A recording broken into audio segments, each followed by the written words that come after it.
Hello, everyone. This is David with New Worship coming to you again.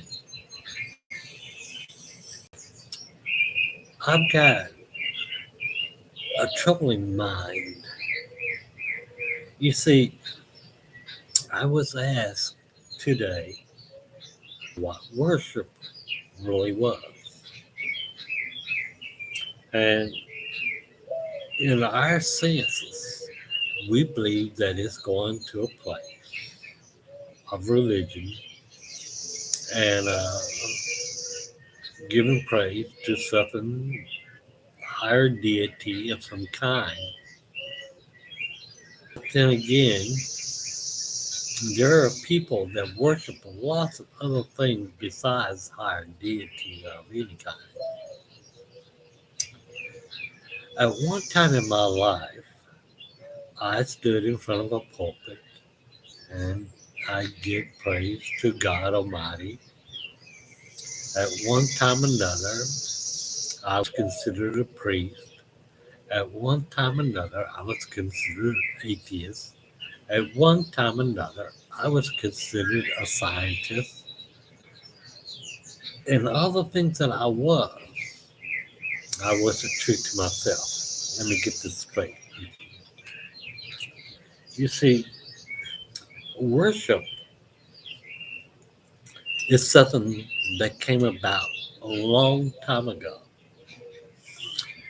And at the end of most troubling days, people would take, and before they laid down to go to sleep, they would take into account of all that was around them in order to feel peaceful to close their eyes and go to sleep.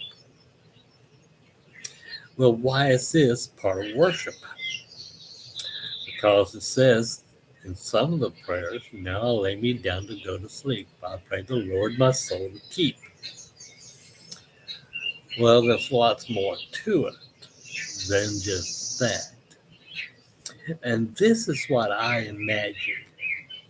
Before there were a gathering of people, abundance like we have right now, when we were just vagabonds upon the sands of the earth, and we were going from place to place, looking more for food and something to keep us going and safety than anything else.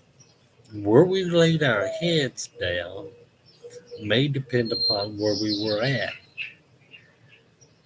And lots of times there was no fire, there was just some weather that we had to tolerate because that's the way we were.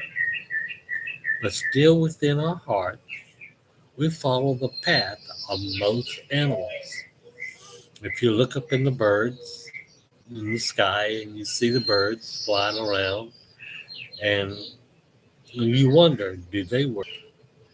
You see the fleas, the flies, the fish, the trees, the animals all around, other type of nature is around us all the time. Do they worship? And a little child asked one time, my pet died. Are they going to go to heaven? You know, I can't answer that question because I don't know what happens after something dies. We assume that they just rot back into the ground and the body goes to dust. And the soul of that, whatever it is, goes on living. From a scientific point, let's say all the energy that was ever on Earth is still here. It has never left. Even with some of the energy living, it is replaced by other energy coming in. So the same amount of energy that was to begin with is now. So your energy, if it dies, just goes back to being energy back into the earth and it just never leaves. That's a scientific way of looking at it. But the truth of the matter, people, is that worship It's a word that we use right now to say about giving thanks to a deity is something higher or greater than us for protecting us. What do you worship? What do you do? Think about the words that you say each and every day and realize that in our dead time, our words give more to worshiping now than our bodies, our minds, or our souls ever did. This is David saying,